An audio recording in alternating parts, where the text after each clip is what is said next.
Bem, inicialmente, por que eu escolhi esse tema direito sindical? Na verdade, o direito sindical sempre esteve presente na minha vida, desde o início da minha carreira acadêmica e durante toda a minha vida profissional, como primeiramente estagiário e também como advogado. E sem dúvida, obrigado. Sem dúvida, o direito sindical hoje, ele está no centro das atenções no que diz respeito ao direito do trabalho. Mesmo eu tendo um posicionamento que o direito sindical ele é um ramo autônomo do direito, e mesmo porque o direito sindical ele é até mesmo anterior ao próprio direito do trabalho. Se não fosse aquelas reuniões de trabalhadores para suscitar direitos, nós não teríamos o direito do trabalho. Portanto, naquele início, aquela associação já se tinha como direito sindical. E por que o direito sindical é tão importante? Pelo seguinte, o direito sindical, ele dá o tom do direito individual. Ele dá o tom do direito individual. Isso nós vamos perceber ao longo dessa palestra. Por quê? Porque quanto maior ou menor a intensidade da liberdade sindical, você vai ter um direito do trabalho mais ou menos regulamentado, mais ou menos legislado. E como todos nós sabemos, o nosso ordenamento jurídico ele não contempla uma liberdade sindical da maneira como deveria. Isso eu acho que eu vou conseguir mostrar para todo mundo ao longo da nossa apresentação. Tá? Eu fiz breves slides só para a gente pontuar e para ficar um pouco mais claro o que nós vamos explanar. Rapidamente, eu poderia dizer que o direito sindical ele possui vários núcleos essenciais. Dentre eles, e o principal deles, a liberdade sindical, as organizações sindicais, a negociação coletiva e a greve. Esses são os grandes assuntos de direito sindical.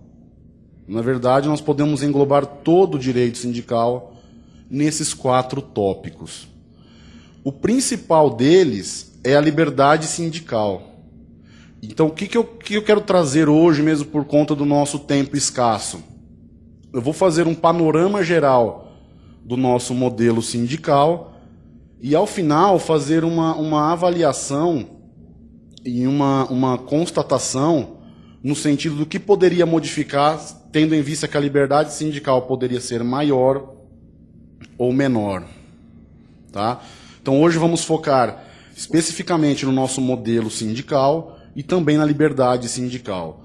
Os outros núcleos, que também são importantes, eu acho que hoje nós não conseguiremos tratar da maneira como deveria ser tratado. Então, vamos focar a nossa palestra de hoje na liberdade sindical. Muitas vezes, os alunos me questionam por conta do direito sindical ser como ele é. Às vezes não, é muito difícil, principalmente na graduação, você entrar numa sala de aula com essa disciplina de direito sindical. Tem muito preconceito por conta dos alunos. E esse preconceito ele vai acabando durante as aulas, porque eles vão percebendo que o direito sindical, com a liberdade sindical, ele é um núcleo essencial do direito do trabalho. Né? Tanto é que muita gente, a sociedade de maneira geral, hoje muito menos, né? Mas durante muito tempo o direito sindical era um ramo do direito marginalizado, tratado muitas vezes com polícia e não sendo tratado com a seriedade com que deveria. Tá? E às vezes eu sou muito questionado por alguns alunos que perguntam assim, que eu acho que é o sentimento geral da população. Professor, por que alguns sindicatos não funcionam? Ou por que alguns sindicatos não funcionam como deveriam funcionar? A resposta é um pouco chocante, mas é verdade. Eles não funcionam como deveriam funcionar. Temos muitos sindicatos que funcionam muito bem, tá? Mas alguns não funcionam porque o ambiente não é propício para o funcionamento. Em outras palavras, o sindicato no Brasil ele tende a não funcionar, alguns, porque ele foi feito para não funcionar. Ele foi feito para não funcionar. Por que que ele foi feito para não funcionar, doutores? Porque o nosso modelo sindical ele foi pensado na década de 30, sob as bases de um modelo corporativista.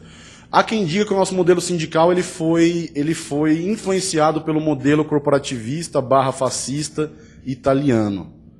Só que eu digo, nas palavras do professor Siqueira Neto, que o nosso modelo sindical ele não foi influenciado pelo modelo fascista italiano. Ele foi cópia do modelo fascista italiano. Simplesmente se pegou aquele pacotinho e se implementou aqui no nosso ordenamento jurídico, para atender às finalidades corporativistas, que, graças a Deus, não saiu das relações econômicas, porque senão poderíamos ter um Estado, uma forma de organização do Estado um pouquinho complicada demais. Tá? Então eu vou fazer rapidamente esse desenho do nosso modelo, pautado pelo corporativismo, e depois nós vamos conversar um pouquinho da aplicação da liberdade sindical nesse modelo e vamos ver também se nós temos ou não liberdade sindical hoje no nosso ordenamento jurídico. Pois bem, doutores, o nosso modelo ele foi pensado, foi trazido o modelo corporativista italiano para o nosso ordenamento jurídico. O corporativismo ele tinha como grande premissa o fortalecimento do Estado, engrandecimento do Estado, aquele Estado nacionalista. Tudo e todos para o Estado. Portanto, para o corporativismo, para ele seguir uma lógica e ele continuar de pé, digamos assim, ele tinha que negar os conflitos de classe. Por quê? Porque a ideia era a seguinte: corporativismo vem da ideia de corpo mesmo. E o corpo, você pegar, por exemplo, o corpo humano, os órgãos desse corpo têm que estar em harmonia. Por quê? Porque a partir do momento em que os órgãos do corpo humano entrem em qualquer desarmonia, o corpo padece e ele não fica mais em pé. Ele se desestrutura, podendo levar até a morte. O corporativismo tinha essa lógica. Ele necessitava que os órgãos, os atores sociais, dentre eles capital e trabalho, trabalhadores e empregadores, necessitava que eles não entrassem em conflito. Portanto, o corporativismo ele negava o conflito, falou, olha, não vai existir conflito, ponto. Tanto é que a própria Constituição de 37, que oficializou o corporativismo no nosso ordenamento jurídico, ela negava, proibia expressamente a greve e o lockout. Eram considerados recursos antissociais e nocivos aos reais interesses do Estado. Mesmo porque, doutores, tinha uma outra lógica também. Não existiria conflito de empregado e empregador. Por que não? Porque empregado não estava trabalhando para o seu interesse, para ter melhores salários e melhores condições de trabalho. Ele trabalhava para engrandecer, para fortalecer o Estado. O empregador, por sua vez, também não se considerava mais que ele ia em busca do seu lucro, mas que ele estava trabalhando para fortalecer, engrandecer o Estado. Sendo assim, fictamente, né, pelo corporativismo, não haveria mais esse conflito. Por quê? Porque ambas as partes teriam um mesmo objetivo. Sendo assim, o conflito não deveria existir. Só que notem, doutores, e na prática, como ficava isso? Será que os trabalhadores, eles realmente estavam preocupados em fortalecer e engrandecer o Estado? Até acho que sim. Mas será que ele não queria melhores condições de trabalho, melhores salários? E as empresas, será que elas estavam preocupadas em engrandecer e fortalecer o Estado ou estavam preocupadas com o seu lucro? É natural. Portanto, na prática, o conflito ia surgir, o conflito ia aparecer. E já prevendo isso, o modelo corporativista ele pensou em uma solução para não ter conflito. O que era melhor, esvaziar os conflitos individuais ou esvaziar os conflitos de maneira coletiva? Individualmente, eu acho que não é possível. Mas e coletivamente? Era possível. Tanto foi possível que foi feito. Então a ideia era a seguinte: eu vou esvaziar o sindicato, vou fazer um sindicato que não funciona, vou fazer um sindicato com pouca representatividade, e esse sindicato não vai lutar pelo interesse dos trabalhadores. Em não lutando pelo interesse dos trabalhadores, ele não vai suscitar o conflito. A lógica foi essa. E a primeira providência do modelo corporativista, trazer o sindicato para dentro do Estado. Por óbvio, por quê? Se o sindicato é considerado um órgão estatal, tem natureza jurídica de direito público, eu, Estado, controlo o sindicato do jeito que eu quiser. Tanto é que até 88, doutores, nossas organizações sindicais tinham natureza jurídica de direito público. Até hoje a maioria da população não entende direito que esse sindicato é público, privado, tem uma... Enfim, hoje, pós-88, é privado, não tem dúvida alguma, mas até 88 era de direito público. Por quê? Porque a lógica, e falando português claro, era a seguinte: se o sindicalista fosse atuante, resolvesse lutar pelo interesse dos trabalhadores e suscitasse o conflito, o que poderia acontecer com ele? Primeiro, que ele poderia ser preso. E segundo, que a diretoria era destituída, se inseria num estado de intervenção na organização sindical, e no lugar dele era colocado um delegado, um representante do Ministério do Trabalho. Então o recado era curto e grosso. O recado era curto e grosso. Olha, dirigente sindical, se você suscitar o conflito, você será destituído da diretoria, será colocado um outro presidente no seu lugar, será constituída uma outra diretoria, e você poderia até mesmo ir para a cadeia. Tanto é assim que todo mundo sabe que no início da década de 80, o nosso ex-presidente Lula foi para a cadeia. Por quê? Por conta de suscitar o conflito. Então, por esse motivo, os dirigentes sindicais eles já não tinham tanta gana de lutar pelo interesse dos trabalhadores. Por quê? Porque era até mesmo algo perigoso. É só conversar com alguns dirigentes sindicais da época que eles conseguem retratar bem um ambiente que era instalado, muitas vezes com viaturas da polícia na porta da casa do dirigente sindical. Eles tinham que prestar conta na delegacia a cada 15 dias do que fez, do que não fez. Se fosse viajar, tinha que informar a delegacia. Era um controle rígido, porque era quem mais poderia suscitar o conflito, eram os sindicalistas. Tá? Então eles eram tratados dessa maneira. E foram marginalizados. O Estado pintou o sindicato como algo marginal. Para quê? Para esvaziar e para fazer com que todo mundo se distanciasse dessas instituições. Essa foi a realidade. Tomada essa primeira providência de trazer a entidade sindical para dentro do Estado, também se criou o que eu chamo, nas palavras do Dr. Siqueira Neto também, o tripé corporativista. Que o primeiro pé do nosso tripé corporativista, o conceito de categoria. O que é categoria, doutores? É uma ficção jurídica. Para o corporativismo, só era categoria o que a lei dizia que era categoria. Inclusive, tem até hoje na nossa CLT o quadro anexo do artigo 577, que inclusive não foi recepcionado pela Constituição de 88. Qual era a lógica de se criar categorias? A lógica era esse conceito foi inserido no sentido de diminuir o número de pessoas dentro de uma entidade sindical. Porque, notem, imagine uma grande entidade sindical com 100 número de categorias na mesma entidade.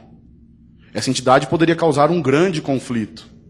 Aí você pega essa grande massa de trabalhadores e divide: bancário, eletricitário, professor, metroviário, químico, farmacêutico.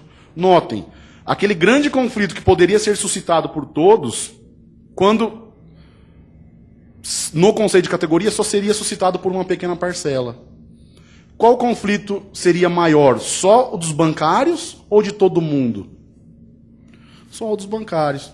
Então o conceito de categoria foi criado para fazer com que a entidade sindical não fosse uma entidade grande, fosse uma entidade que se resultasse apenas em uma única categoria, formando entidades menores possíveis. E mais, como eu já disse anteriormente, o controle era tanto que somente aquelas categorias descritas no quadro anexo do 577 é que eram categorias. Qualquer outra profissão, outra categoria estaria fora do jogo. Não poderia fazer sindicato por falta de previsão legal. E hoje, doutores, o que é categoria? Se o anexo do 577 não foi recepcionado. Hoje, categoria, primeiro, é o que o Ministério do Trabalho fala que é. E segundo, é o que o Judiciário vai chancelar depois, porque fatalmente isso terminará no Poder Judiciário. Tem um grande exemplo que a gente sempre dá, né? Tinha a categoria dos trabalhadores na indústria do vestuário. Aí, pós-88, a imaginação humana não tem limites, se criou a categoria dos trabalhadores da indústria do vestuário de roupas brancas. Eles juraram para o Ministério do Trabalho que fazer roupa branca é diferente de fazer qualquer outra roupa. O Ministério do Trabalho entrou e depois o Judiciário chancelou. Nós temos os sindicatos dos trabalhadores na categoria do papel. Depois houve um desmembramento, foi criada a entidade dos trabalhadores na categoria do papelão. Continuou o desmembramento, houve a categoria do papelão prensado. E hoje tem a categoria do papelão prensado e cortado. Ou seja, a imaginação humana é ilimitada.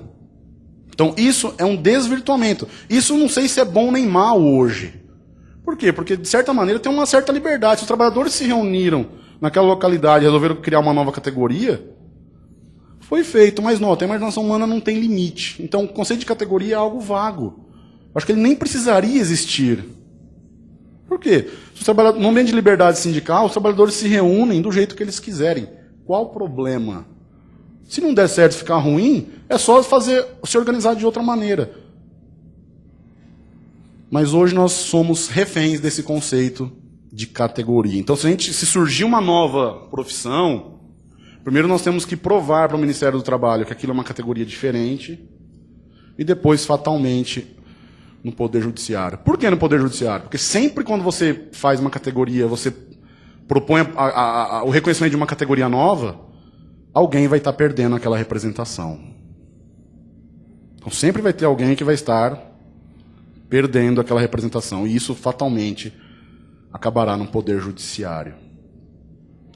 O segundo pé do nosso tripé corporativista, a criação do conceito de base territorial. Base territorial mínima municipal. E havia um fomento de criação de sindicatos municipais. Por quê? Porque quanto menor a sua base territorial, menor será a entidade e menor será a sua representação. Foi mais uma maneira de se esvaziar a representatividade do sindicato. Qual sindicato seria mais forte ao negociar? Um sindicato municipal ou um sindicato que agrupasse 45 municípios, por exemplo, ou um estado? Com certeza, em tese, falando em abstrato, seria o sindicato maior. Isso não é verdade absoluta, mas na lógica do corporativismo funcionou do ponto de vista para que eles pensaram. Doutores, junto com o conceito de categoria e base territorial, apareceu o que nós chamamos de unicidade sindical. Imposto sindical a gente vai falar daqui a pouco, tá? Então, olhando para o conceito de categoria e de base territorial, apareceu o conceito de unicidade sindical. Que quer dizer o seguinte, que só poderá ser criado um único sindicato de uma categoria naquela base territorial.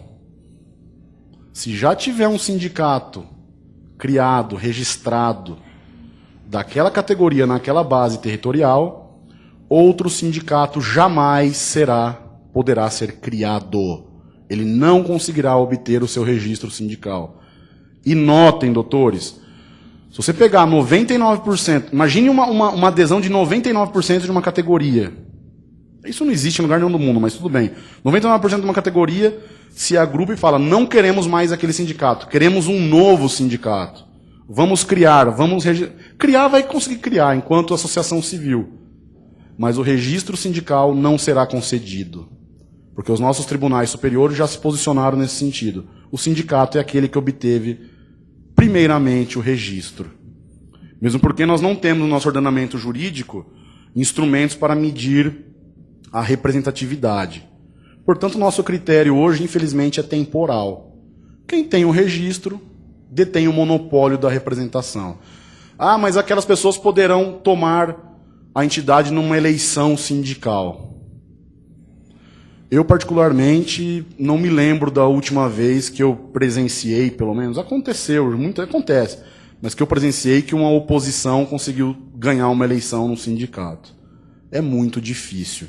Por quê? Porque é o próprio sindicato que vai organizar as eleições. Mas eleição é um outro tópico também problemático demais. Mas, enfim, quando eu sou questionado ou me pergunto a respeito das eleições, sempre eu digo para os meus clientes: querem lisura? Oficine a Justiça Eleitoral e solicite emprestado as urnas eletrônicas. Aí a gente garante uma lisura nas votações. Tá? Do contrário, quem garante? Não estou dizendo, não estou pressupondo a fraude ou a má-fé, mas quem garante? Eu não garanto. Tá bom? Pois bem, doutores, só para a gente pontuar, unicidade sindical é vedação expressa, é proibição expressa de mais de uma entidade sindical na mesma base territorial. O contraponto da unicidade sindical é a pluralidade sindical, que vem esculpida principalmente, né, na Convenção 87 da OIT, artigo 2º, que é a mais famosa de todas. Ali está esculpida a pluralidade sindical. Que, em outras palavras, doutores, é os trabalhadores e empregadores podendo se reunir em sindicato da maneira que desejarem. Se organizem da maneira que vocês quiserem. Ah, mas não vai dar certo. Tudo bem. Quem tem que dizer que não vai dar certo são os trabalhadores. Se não deu certo, eles vão para outro sindicato. Não deu certo, eles fazem seu próprio sindicato. Qual o problema nisso? Aliás, uma coisa que me irrita um pouco, né? Nós estamos em 2011, me irrita no bom sentido. Estamos em 2011, todo mundo cheio de direitos humanos fundamentais, isso está aflorando, está bombando, e naquilo que é principal ninguém fala nada. Cadê o direito fundamental dos trabalhadores de liberdade sindical, de fazer e construir sindicatos da maneira que desejarem? Qual o problema? Inclusive, eu estou orientando o Dr. Rodrigo na pós-graduação. Ele vai escrever, eu vou orientar, mas nós vamos fazer um trabalho junto no sentido de propor a inconstitucionalidade do inciso 2º do artigo 8º, que trata da unicidade sindical. Por quê? Porque a liberdade sindical é um direito fundamental da pessoa, doutores. Ele é reconhecido em plano internacional desde a década de 40. E no nosso ordenamento jurídico, nós temos uma grande omissão nesse sentido. E ninguém toma providência alguma. Ah, mas vai mexer ali no artigo 8º, é cláusula pétrea. Não é. É. Mas pode mexer. Por quê? Porque o artigo 60 da Constituição fala que você não pode nem discutir alguma coisa, nem mesmo tendente a abolir direitos fundamentais ou direitos elencados como pétrea. Só que notem, se nós revogarmos o inciso 2º do artigo 8º, nós não vamos estar diminuindo nem abolindo um direito fundamental, nós vamos estar aumentando um direito fundamental. Vamos estar aumentando um direito fundamental. Então, notem, sob o ponto de vista da lógica constitucional, para mim é muito claro que é inconstitucional o inciso 2º. É uma norma originária constitucional e inconstitucional. E do plano de vista internacional, fere praticamente todos os documentos internacionais que tratem sobre direitos humanos. Ou não? O trabalhador não pode fazer. Por que não pode fazer sindicato do jeito que ele quiser? Qual o problema? Ele tem liberdade de escolha. Se estiver ruim, ele muda. Eu concordo, no primeiro momento seria uma bagunça, mas a médio prazo tudo entraria nos eixos. Tudo entraria nos eixos.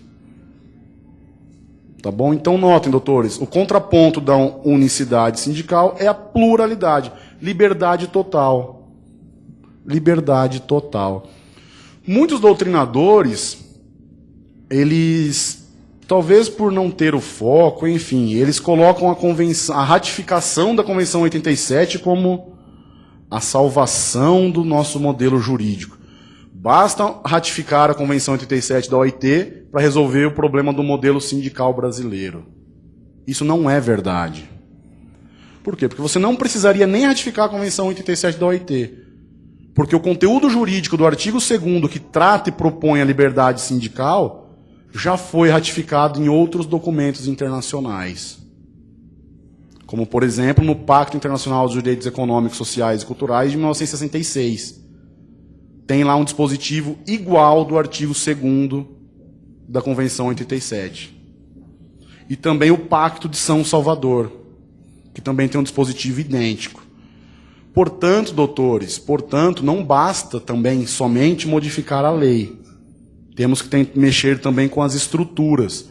Porque, querendo ou não, o corporativismo ele está arraigado em cada um de nós, mesmo sem a nossa percepção. Quer ver sempre um exemplo que eu dou para os meus alunos? Eu digo para eles o seguinte: eles estão chegando atrasados na universidade para fazer uma prova. E eles se deparam com um movimento grevista fechando a rua. Está descendo a Consolação, a Paulista, está travado. O que eles pensam? Alternativa 1. Nossa, que legal, pessoas exercendo seu direito fundamental de greve. Ou alternativa 2. Cadê a polícia? Cadê o exército que não coloca ordem? E nós queremos ordem em tudo, nós não gostamos de conflito. Por quê? Porque nós temos o corporativismo arraigado dentro de cada um de nós. E o Estado controlava isso muito de perto. Por qual motivo que foi feito e pensado a carteira de trabalho? Para saber onde a pessoa trabalhava e o que fazia. Era um controle de perto. Aliás, doutores, eu sempre digo para os meus alunos, que vem dessa época também. Já notaram que toda a população brasileira é fichada na polícia? Todo mundo aqui não tem carteira de identidade? Nós não tocamos piano lá em algum momento? Por que tem carteira de identidade? Os países liberais não possuem.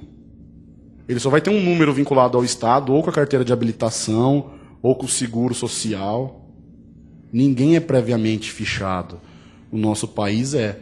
Hoje, os senhores não se lembram, os senhores são novos, mas muito provavelmente vocês tiraram o RG no poupa-tempo. Na minha época, eu fui até a delegacia tirar o RG. A Polícia Civil. E até hoje, é a Secretaria de Segurança Pública que faz o fichamento da população. Um fichamento prévio. Por quê? Controle, ordem. Vem dessa época. Então, culturalmente, nós temos o corporativismo arraigado na nossa cultura.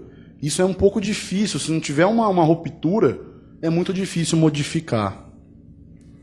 Pois bem, doutores, nós temos a unicidade de um lado e o seu contraponto, a pluralidade.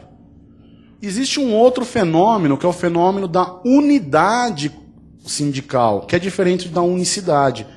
A unicidade é a vedação legal de mais de uma entidade sindical. E a unidade? A unidade sindical é o acontecimento de uma única entidade. É uma única entidade que vai representar os trabalhadores. Só que ela acontece de maneira natural, por um fato da vida. Então eu diria para os senhores que a unidade, ela se dá num ambiente de pluralidade, onde um determinado sindicato ele se destaca por ser muito bom e todos os trabalhadores resolvem ir para aquele sindicato. E os outros sindicatos desaparecem naturalmente. Só que notem, na unidade sindical poderá surgir uma segunda entidade a qualquer momento, uma terceira entidade. Tá? Uma outra coisa, a pluralidade não é a criação de mais de um sindicato, não é... No momento de pluralidade, não tem obrigação de se ter 2 sindicatos. Muito pelo contrário. Pluralidade é ausência de unicidade. Eu sempre digo, se a gente quisesse inserir a pluralidade no nosso ordenamento jurídico, não precisaria de um comando impositivo da pluralidade. Se nós revogássemos o artigo 8º, a pluralidade aparecia normalmente. Basta revogar. Por quê? Porque aquilo que não é vedado, não é proibido, é permitido. Tá bom? E temos ainda, doutores, fechando o nosso tripé corporativista, a criação do imposto sindical, da contribuição compulsória, onde o trabalhador contribui obrigatoriamente com o equivalente a 1 dia de seu salário para o sindicato. O empregador também contribui com uma porcentagem, levando em consideração o valor, o objeto do seu contrato social. Ou seja, a título de imposto sindical circulou no ano passado quase 4 bilhões de reais no nosso país. É muita grana, é muito dinheiro. É muito dinheiro. Só que notem, doutores, muita gente perde o foco do debate. Por que que eu digo isso? Porque sindicato custa caro, custa dinheiro. Se você manter um sindicato aberto em funcionamento, é caríssimo. Sindicato tem que ter dinheiro, sim. Então o debate não é acabar com a contribuição, até mesmo o imposto sindical. Eu acho que o foco do debate deve ser outro. Primeiro, a falta de fiscalização. Falta de fiscalização. E notem, fiscalizar não é controlar, apenas faria uma aferição objetiva. Foi usado em prol dos trabalhadores? Foi. Ponto. Acabou. Não importa se contratou show no dia do trabalho, se sorteou apartamento no Natal. Foi para os trabalhadores? Foi. Não tem o que falar. Agora, não foi utilizado em prol dos trabalhadores. Aí eu acho que deveria ter uma resposta por parte do nosso ordenamento jurídico. Tá? Então, o primeiro debate, a fiscalização. E o segundo debate, escolha